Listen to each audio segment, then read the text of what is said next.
Hello everyone and welcome to WSCubeTech। Myself Bhagirath Giri. और इस video में हम लोग बात करने वाले हैं स्प्रेड और रेस्ट ऑपरेटर्स के बारे में। गाइज ये 6 में न्यू इंट्रोड्यूस्ड ऑपरेटर है और किस तरीके से ये आपकी लाइफ को इजी बनाते हैं, किस तरीके से इनकी वर्किंग है और क्या इनकी नीड है, ये सब मैं इस वीडियो में बताने वाला हूँ। तो आप वीडियो को लास्ट तक जरूर देखिएगा। तो चलिए सबसे पहले समझ लेते हैं हम लोग स्प्रेड ऑपरेटर को। स्प्रेड ऑपरेटर का जो काम होता है गाइज, वो सिंपल सा ये है कि वो किसी भी एरे या ऑब्जेक्ट की प्रॉपर्टीज को स्प्लिट करता है। इसका मतलब क्या है, आप एग्जांपल में देख सकते हो कि एक ओल्ड एरे बना हुआ है जिसमें वैल्यू है 1 2 3 4। ओके, मुझे क्या करना था, मुझे सिंपली एक नया एरे बनाना था जिसमें पुराने एरे की वैल्यू होनी चाहिए और नई वैल्यू भी कुछ होनी चाहिए। तो इस तरीके से आप देख सकते हो 1 2 3 4 ये पुरानी वैल्यूज, और मैं नया जो है एरे बना रहा हूँ उसमें पुरानी वैल्यूज के साथ नई वैल्यू भी होनी चाहिए। तो ये ट्रिपल डॉट जो ऑपरेटर है जिसको हम लोग रेस्ट और स्प्रेड कहते हैं अकॉर्डिंग टू इट्स वर्किंग, ये ट्रिपल डॉट ऑपरेटर मुझे यहाँ पर हेल्प कर सकता है। तो ये कैसे हेल्प करता है, सिंपली आपको क्या करना होता है, ट्रिपल डॉट उस एरे का या ऑब्जेक्ट का नाम यहाँ पर मेंशन कर देना होता है, तो वो वहां से यहाँ कॉपी करके डेटा लेकर आ जाता है। तो ये काम है स्प्रेड का। और इसी तरीके से हमारे पास रेस्ट ऑपरेटर भी है, तो मैं आपको रेस्ट भी समझा देता हूँ, फिर दोनों को प्रैक्टिकली इंप्लीमेंट करके देखेंगे। सो गाइज, जो रेस्ट ऑपरेटर होता है उसका काम है किसी भी फंक्शन में लिस्ट ऑफ आर्ग्यूमेंट्स को एरे में कन्वर्ट करना। या फिर आप इस तरीके से समझ सकते हैं, अगर आप कोई एक ऐसा फंक्शन बना रहे हैं जो कुछ नंबर्स का सम निकालेगा, ओके, और नंबर्स कितने होंगे ये आपको पता ही नहीं, यानी आप यूजर को ये डिसाइड करने का मौका दोगे कि वो रन टाइम पर कितने भी नंबर्स डाल सके। उस केस में आपको क्या चाहिए, एक ऐसा ऑपरेटर चाहिए जो इन्फिनिट नंबर ऑफ आर्ग्यूमेंट्स लेने में आपकी हेल्प करे। तो इसी चीज के लिए काम आता है रेस्ट ऑपरेटर। तो गाइस, ऑपरेटर तो वही है ट्रिपल डॉट, बट इसके वर्किंग की वजह से इसको स्प्रेड और रेस्ट कहा जाता है। स्प्रेड तब कहा जाता है जब ये एलिमेंट्स को, एरे के एलिमेंट्स को या ऑब्जेक्ट्स को स्प्लिट अप करता है और मर्ज करता है, जब उसको रेस्ट कहा जाता है।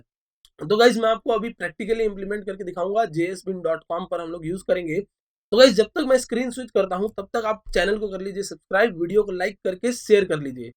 सो गाइज यहाँ पर हम लोग समझने वाले हैं इस पूरे कंसेप्ट को। तो सबसे पहले मैं आपको स्प्रेड समझा देता हूँ।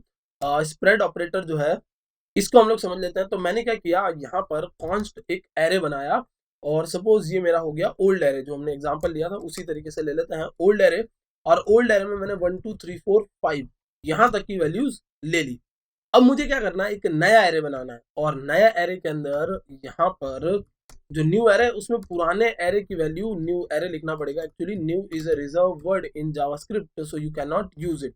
तो old array and new array. Okay guys, तो जो न्यू एरे आप बना रहे हो उसमें आपको ओल्ड एरे का भी डेटा चाहिए।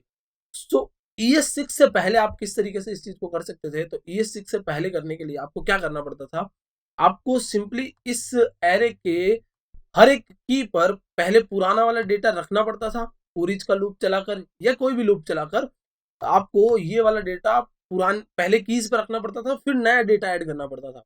बट वो कोड काफी लेंदी भी होता था। उस कोड को रिड्यूस कर सिंपली आप लोगों को क्या करना है, डॉट डॉट डॉट और उस ओल्ड एरे का नाम यहाँ पर लिख देना, और कॉमा सेपरेटेड जो नई वैल्यूज डालना चाहते हो वो डाल सकते हो। तो यहाँ पर मैंने क्या किया, कुछ रैंडम वैल्यूज और डाल दी है। तो आप देख सकते हो नई वैल्यूज आ चुकी है, और ओल्ड एरे जो है वो इसके साथ एक तरीके से यहाँ पर जुड़ जाएगा। आप कह सकते हो कॉन्कैटिनेट हो जाएगा। Exactly concatenate is not a technical word for this, but हम कह सकते हैं कि जुड़ जाएगा यहाँ पर, और ये जो न्यू एरे है उसको आप देख पाएंगे। तो चलिए मैं कंसोल में इसको लॉग करवा कर दिखा देता हूँ आपको, कंसोल डॉट लॉग और console dot log new array. आप क्या करेंगे, यहाँ पर क्लियर कर देंगे अगर पहले से कुछ है तो, और सिंपली यहाँ रन कर देते हैं। तो गाइज यहाँ पर रन पे क्लिक किया मैंने, और आप देख सकते हो जैसे रन पर क्लिक करेंगे ये हमारे पास इसका जो है आउटपुट आ चुका है। तो पुराना एरे जो भी था उसमें नया एरे जुड़ चुका है। तो पुराने एरे में 1 to 5 वैल्यूज थी, और यहाँ पर 6 to 10 वैल्यूज है, वो पूरा जुड़कर 1 to 10 वैल्यूज बन चुकी है। अब सपोज आप क्या चाहते हो, आप चाहते हो कि न्यू एरे के अंदर आगे कुछ और डेटा भी रहे, तो सिंपली आप आगे और डेटा डाल दीजिए।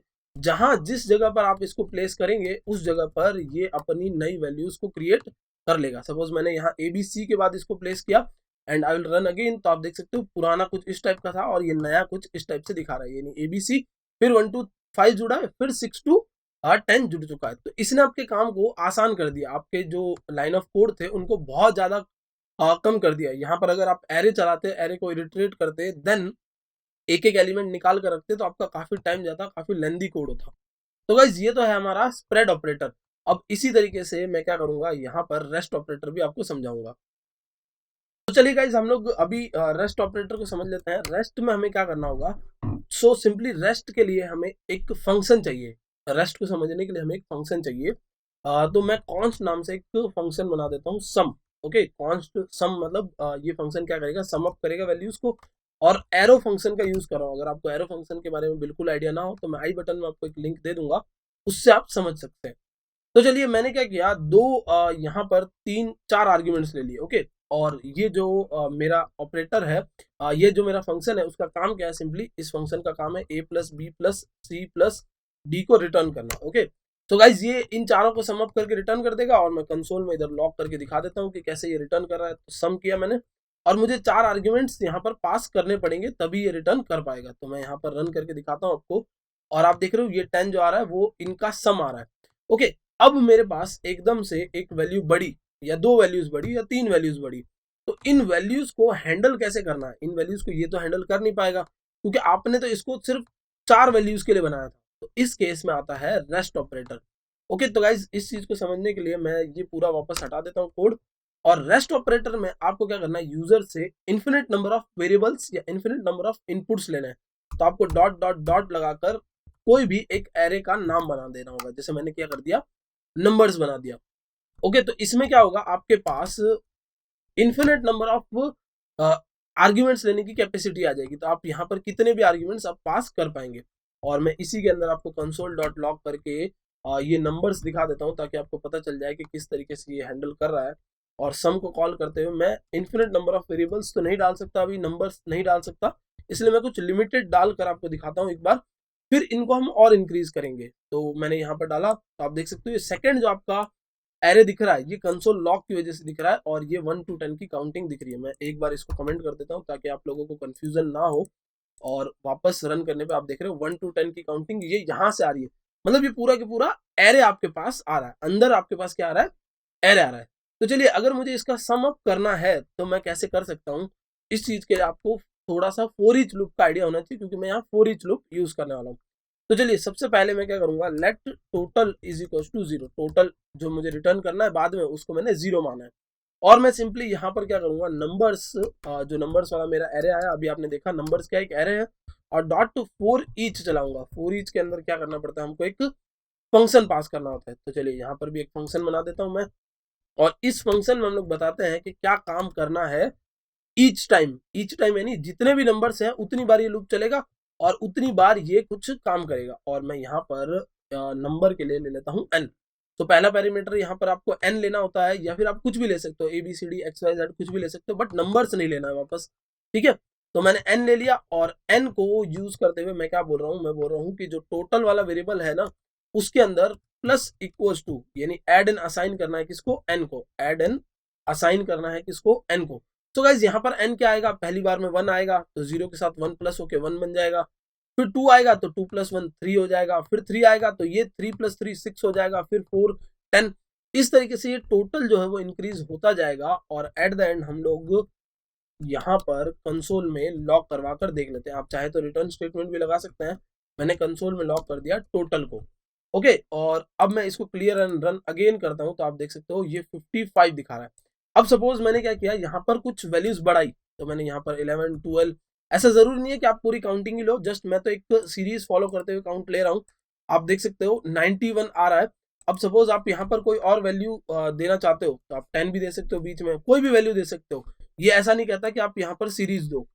ओके, और आपके अभी ज्यादा आर्ग्यूमेंट्स थे, अब कभी हो सकता है कि आपको कम आर्ग्यूमेंट्स देने हो, तो आप कम आर्ग्यूमेंट्स दे सकते हो। तो ये देखिए मैंने कम कर दिया आर्ग्यूमेंट्स, रन अगेन, तो ये 6 दिखा रहा है।